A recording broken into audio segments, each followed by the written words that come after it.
começando então a sexta-feira de manhã, nosso segundo dia aqui em Montevidéu, no tradicional letreiro da cidade, com o nome da cidade. Aqui à beira da praia, aqui, se eu não me engano, aqui à frente é a praia de Pocitos, uma praia conhecida. E esse foi a nossa primeira parada de hoje. Um dia que a gente pretende fazer bastante coisa, vamos ver se vai dar certo. Já estamos aqui faz uns 20 minutinhos, curtindo um pouco do... Tá um sol gostoso, mas tá um vento fresco. Então tá bom para aproveitar a brisa, tiramos algumas fotos. E aí agora a gente vai seguir para o nosso próximo destino. Mas foi um climinha legal aqui de ficar uma meia horinha curtindo uma vista da praia.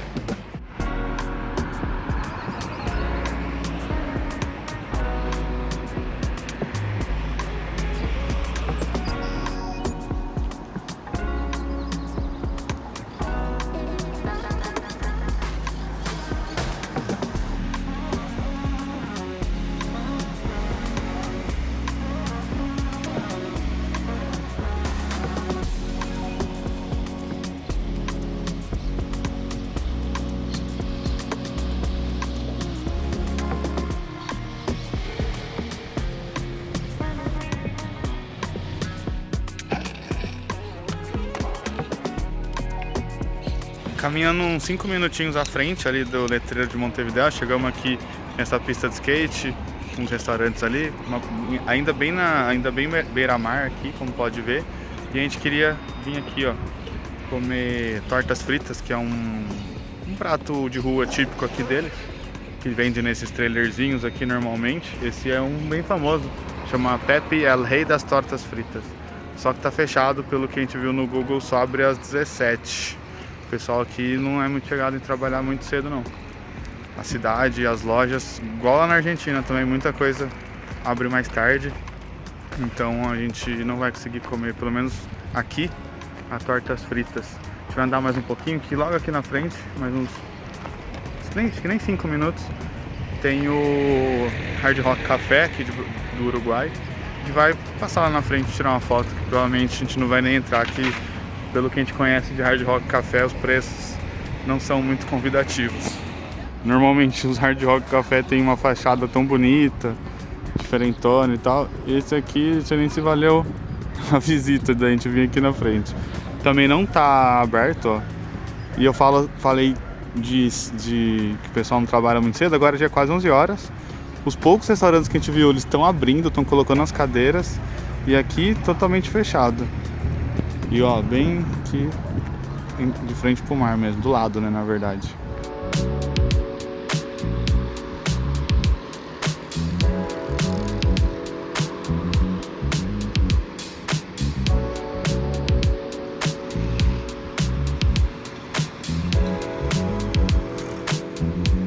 Bem aqui ao lado do Hard Rock Café, tem essas avenidas aqui que eu queria mostrar. Que é umas avenidas que praticamente circulam a cidade inteira, vai até lá na frente onde a gente estava lá no porto, pelo outro lado da cidade também, e vai sempre contornando e sendo beira-mar. E eles chamam de Las Ramblas, então se você vier aqui no Uruguai você vai ver muito essa palavra, Las Ramblas, são essas avenidonas que passam beira-mar e que contornam a cidade. E engraçado que ela vai mudando de nome, mesmo que ela tenha continuidade, não mude a rua, não encerra a avenida e começa outra, o nome vai se mudando, não sei exatamente porquê.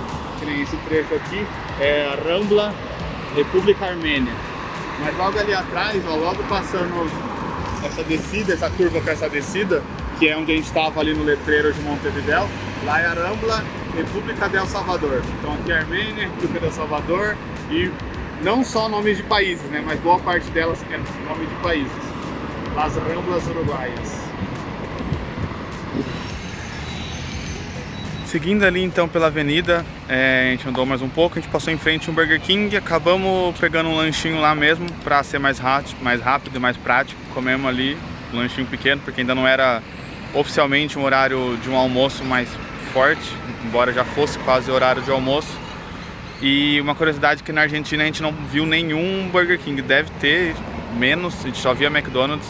E aqui em Buenos Aires, aqui em Montevidéu, a gente já passou por alguns de ônibus e encontramos esse passando de a pé. E aí, bem em frente a ele, pegamos o ônibus para o nosso próximo destino, Eu troquei de camiseta aqui porque eu quero visitar o Estádio Centenário e o Museu do Futebol aqui do Uruguai com a camisa do jogador que fez o gol aqui na final da Libertadores no tricampeonato do Palmeiras, do Daverson.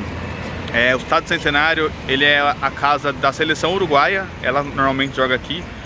Os times, por exemplo, o Peñarol tem o próprio estádio e o Nacional tem o próprio estádio, não jogam aqui. Mas a gente não vai visitar o estádio deles porque fica longe e também não tem tanto apelo como tem a Bombonera, por exemplo, que a gente foi visitar. E também não ia dar tempo, né? Se eventualmente a gente fosse ficar aqui mais tempo, pode ser que a gente até fosse lá conhecer, passar lá por perto, mas fica bem distante e a gente não vai ter tempo hábil. Então aqui em Montevidéu, o estádio que tem o maior apelo assim, para ser conhecido é o Estádio Centenário, e tem o Museu do Futebol. A gente vai então entrar no museu, não sei se contempla entrar na arquibancada também, conforme foi lá nos outros, que são meio que separados, eu acho, mas a gente vai entrar no museu porque o Uruguai também tem uma história. A primeira Copa foi aqui em 1930, eles ganharam as duas, né, nessa época. Tudo bem que desde então eles não são tão importantes, não chegam a finais, não figuram tanto entre as principais seleções, mas historicamente eles foram muito importantes nesse começo das Copas, e é isso que esse museu aborda. Então vamos lá, se der pra gente entrar um pouquinho ali nas arquibancadas do Centenário, também vai ser bem legal.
Deixa eu deixar uma crítica aqui. Nessa parte, por exemplo, tem fotos de todas as seleções que participaram da Copa de 50, né? Aqui tá o Brasil.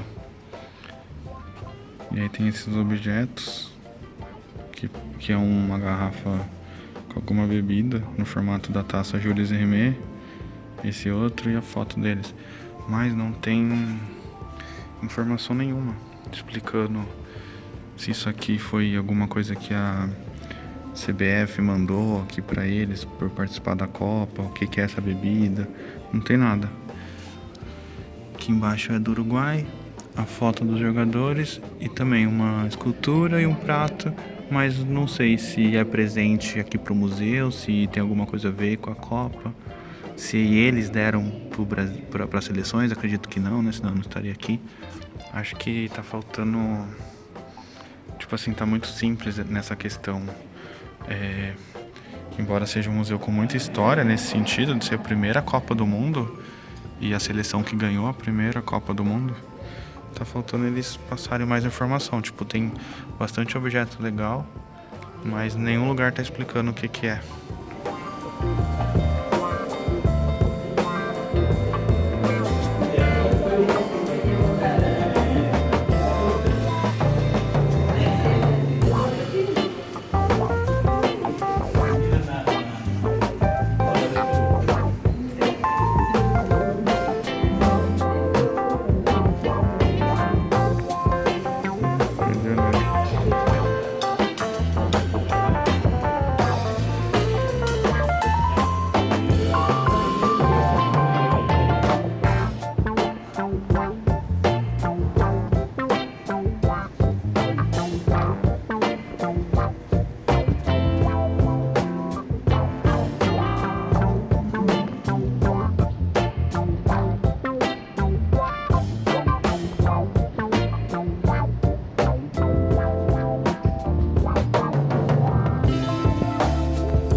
Primeira pedra da construção do Estádio Centenário.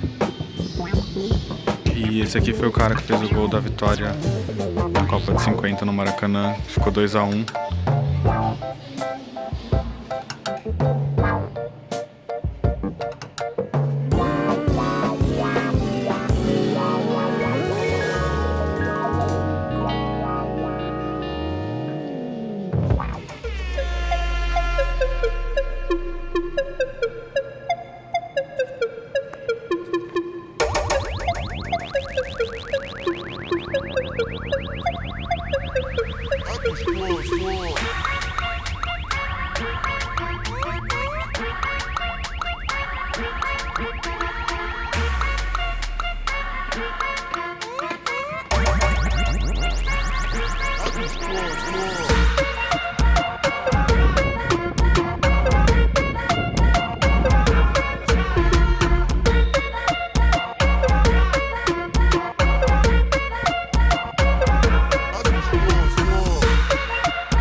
Uma diferença daqui, ponto positivo, diferença em relação aos outros dois que a gente foi lá na Argentina.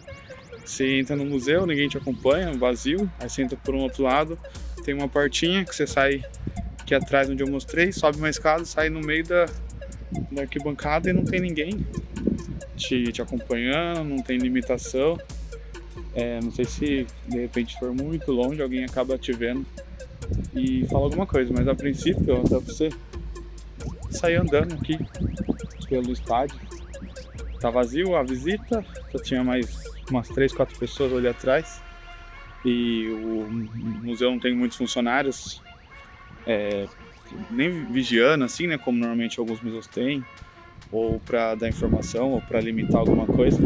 Então aqui eu tô caminhando pelo andar aqui, pelo anel quase o anel superior, tem só mais um aqui para cima do estádio. Tranquilo. Não sei se provavelmente ali vai ter a limitação dos setores, né? Acho que ali não vai dar mais para ir pro próximo setor. Mas praticamente vamos supor que a gente dividiu o oval do estádio em 4 partes, né? Essa parte aqui que fica de um lado, essa parte aqui que fica do lado e os outros 2 atrás do campo, você consegue ir numa parte dessa inteira. Aqui, ó. A escada desce e aí o muro ali seria o setor atrás do gol. Então vai te limitar por causa disso. Capaz que se entrar ali e procurar, até acha uma escadinha. Ali tem uma portinha que tá entreaberta. Talvez até daria pra fazer isso, mas já tá bom. Eu tô andando bastante aqui. Toda essa lateral, toda essa como é que eu acabei de falar? Não é zona. Esse setor, né, da lateral do campo, tá dando pra andar. Seria uma lanchonete, dia de jogo. E dá pra subir, ó. Vou subir aqui mais um pouquinho no outro anel superior.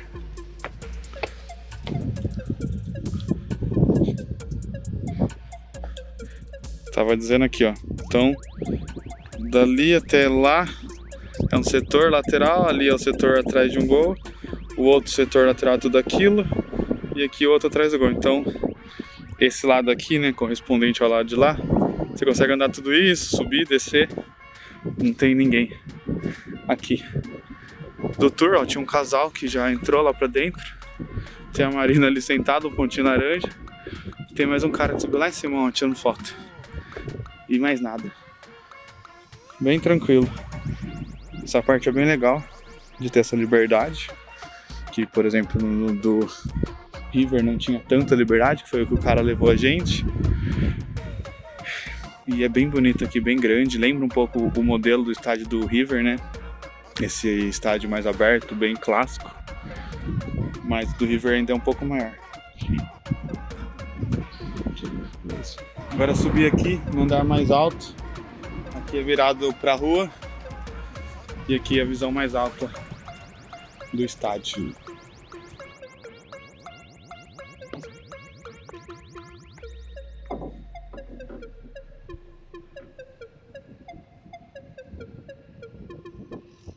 Bom, acabamos de sair do estádio, ele está aqui atrás ainda. Estamos aqui bem ao lado, numa estátua aqui interessante, que chama Monumento à La Careta. E resumindo sobre o estádio. Interessante, muita coisa histórica importante. Como eu falei, a participação do Uruguai no futebol, a história do futebol, a história do Uruguai no futebol é muito mais histórica, bem lá atrás, do que mais recentemente. Então, 1930, 1950. E tem muita coisa dessa época. Um acervo interessante. Mas acho que faltou ter um pouco mais da parte de entretenimento de museu.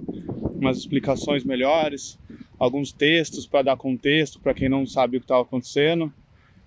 Até alguns objetos interativos. Ali numa pequena sala ao lado, tinha algumas TVs com lances do Uruguai, a maioria contra o Brasil, inclusive, só que em outras Copas, em outros jogos, Copa América, etc., que o Uruguai ganhava do Brasil, e dava para ouvir a narração, mas assim, tinha, sei lá, 4 ou 5, algumas o fone não estava nem funcionando, então acho que faltou isso para ficar um museu muito, bem legal. Mas como eu falei, realmente é mais simples, nem tem ninguém te acompanhando, não tem ninguém dentro do museu, é uma sala que você entra lá, fica andando à vontade, então faltou essa experiência a mais para tornar o museu muito mais interessante do que ele pode ser. E a parte de entrar na arquibancada ali, aí não tem o que falar.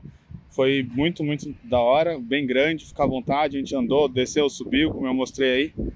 Então a parte de entrar no Estádio Centenário é o que mais vale dentro da visita, mas também é legal ver ali a Taça Jules Rimet, antiga, algumas fotos antigas, mas eu senti falta disso que eu falei. Então a gente vai agora só ver aqui essa estátua e vamos seguir para o nosso próximo objetivo, que tem a ver com o que a gente viu aqui no museu agora.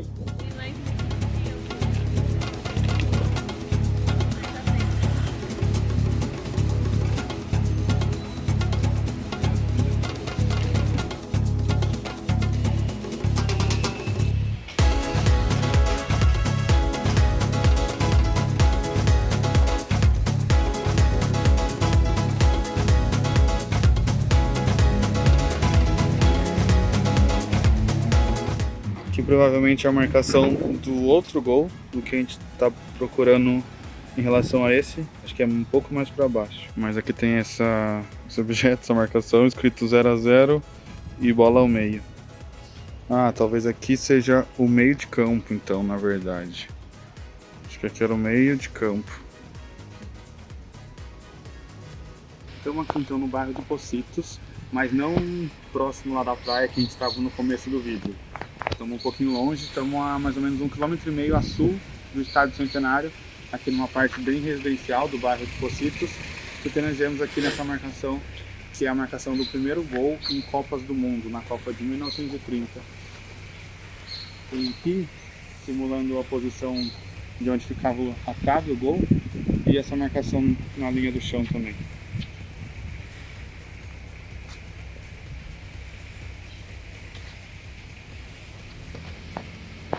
Então aqui, ó, onde dormem as aranhas, imagino que seja correspondente ao onde a gente fala ninho da coruja, onde a coruja dorme, que é aqui em cima, provavelmente onde ele acertou o chute, bem no ângulo superior, aqui representado, primeiro gol em Copas do Mundo. Feito pelo francês no jogo entre França e México, né? O jogo ficou 4-1 para a França, e o primeiro gol então foi feito aqui nesse local, que não é mais um estádio, né, como dá pra perceber. Resumidamente, antes de 1930 não existia a Copa do Mundo. A competição internacional mais importante era feita nas Olimpíadas, né, do futebol. Mas aí ia ter uma Olimpíada nos Estados Unidos. Os Estados Unidos falou que não ia ter esse esporte, que eles não conheciam, não praticavam, e tirou o futebol, falou que não ia ter.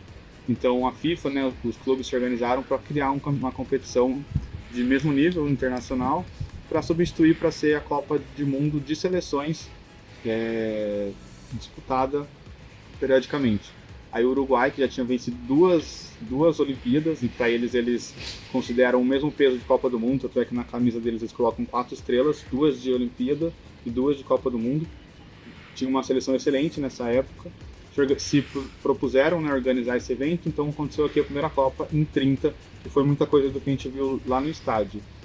Aí, nessa ocasião, então eles tinham 2 estádios que já poderiam ser usados, né, para a Copa. Esse primeiro é o estádio de La Pocitos, que quem jogava aqui era o time do Peñarol, mas era um estádio muito pequeno, de bairro.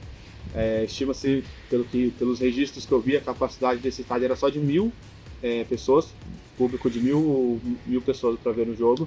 Tinha outro estádio mais lá para cima, que é o Parque Central, com um público de 20.000.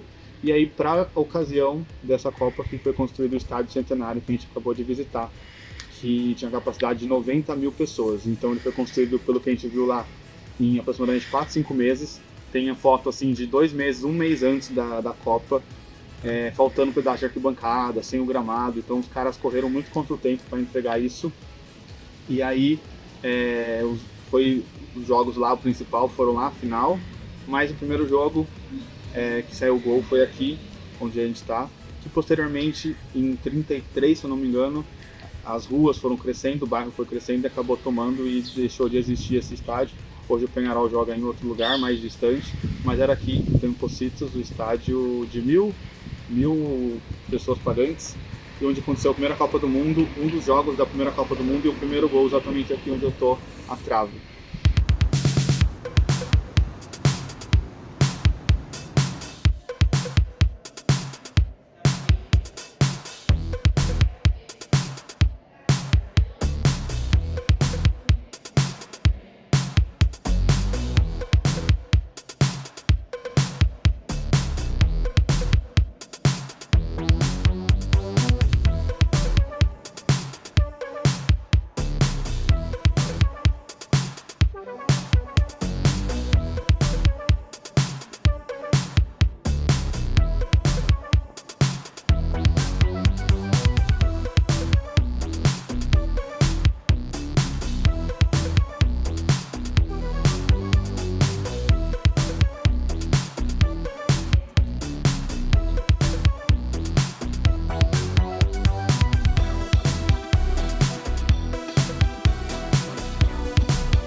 Saindo então do Museu de História da Arte, no mesmo prédio, no mesmo quarteirão, mas tem que dar a volta e entrar pela rua de trás. Você sobe 22 andares num elevador panorâmico e você chega num rooftop aqui no Miradouro. Você consegue ver a cidade inteira em 360. Esse lugar eu encontrei falando dele numa lista que falava de lugares não óbvios, né? Lugares que fogem dos pontos turísticos tradicionais para se conhecer Montevidéu. Então eu não sei se realmente é um lugar pouco explorado, que pouca gente conhece. Tem bastante gente aqui, mas a maioria que a gente está vendo é uruguaio mesmo. Então eu não sei se para brasileiro, para turistas que vêm aqui na cidade, se é um lugar pouco explorado. Mas fica a dica porque realmente é uma visão muito bacana, muito bonito. Aqui a gente tá. Ele não é totalmente 360 porque de um lado ele termina, mas ele dá a volta pelo prédio inteiro, contornando por ali. Vou mostrar pelos outros lados lá, que tem até uma vista mais interessante, mas aqui de frente para o mar. A praia que a gente foi é mais ou menos nesse lado, mas acho que um pouco mais lá pra frente. Não sei se é aquela, acho que por ali, ó. Por aqui, ó.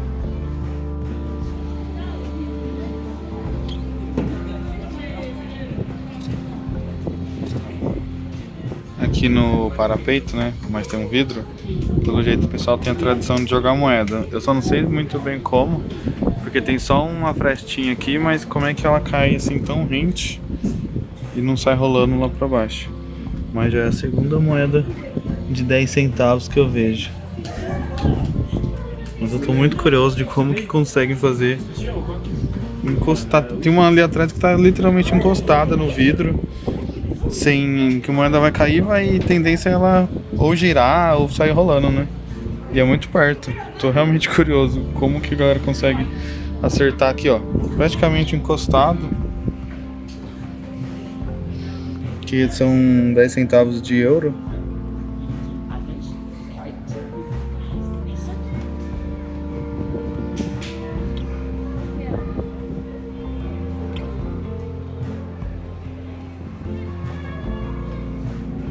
$10, 50 centavos.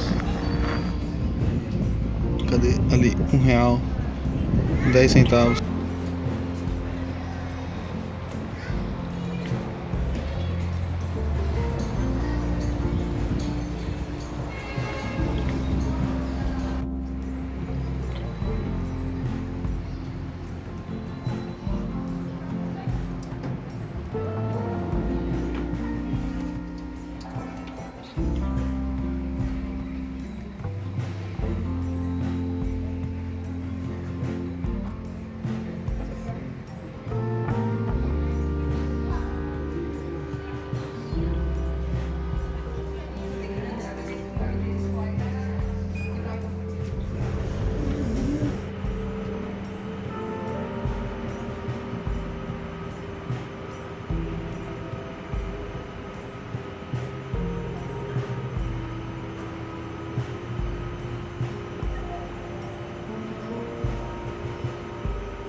Descendo ali do Miradouro, andando mais umas 3 ou 4 quarteirões, a gente encontra essa fonte toda cheia de cadeado aí, um cadeado muito velho, muito enferrujado. E do lado dela a estátua ali do Carlos Gardel, músico famoso, que tem um café ali, Carlos Gardel, bem em frente. Então paramos ali só para tirar a foto e constar isso daí nos nossos lugares visitados. Mais 2 quarteirões para baixo tem uma lojinha de tipo uma galeriazinha de artesãos ou artesões? Acho que artesões. De arte de artesanato, bem bonitinho. A gente olhou ali, Muita coisa bonita, muita coisa cara, algumas coisas até com preço interessante, mas a gente acabou não comprando nada. Também já estava fechando, fecha 7 horas. A gente chegou ali 20 para 7, ficou andando lá dentro para conhecer as artes. E agora a gente está aqui de novo naquela pracinha de ontem, dando uns 5 minutinhos. E estamos pensando se vamos lá pro shopping, que a gente ia fazer o plano ontem, né, de fazer alguma coisa à noite lá pro shopping de Punta Carreiras, ou não. Vamos ver. Mas saindo de lá, então, esse foi nosso roteiro, quase encerrando esse dia aqui no Uruguai. Então, viemos realmente aqui pro shopping de Punta Carretas. A gente vai comer aí e talvez, se der tempo, se decorar, a gente vai dar uma volta. A gente tá poucos, 2 ou 3 quarteirões para baixo, o mar, mas não a parte de praia, mas a Avenida Beira-Mar. Um pouco para cima também, aí já um pouco mais distante, tem o Parque Rodó, mas talvez a gente só por aqui mesmo. De qualquer forma, eu vou encerrar o vídeo por aqui, porque eu tô com 8% de bateria no celular e eu preciso de bateria para saber como a gente vai voltar. Mas antes, o shopping é esse aqui. A gente veio, além de ter as coisas que a gente precisa para comer e etc, uma curiosidade, vou mostrar a fachada para vocês antes, que ela foi preservada. Esse shopping foi construído em 94, mas antes dos anos 60, 70, acho que até 80, se não me engano, era uma prisão aqui, chegou a ser uma prisão de segurança máxima. E entre os ilustres presos que passaram por aí, o José Pepe Mujica.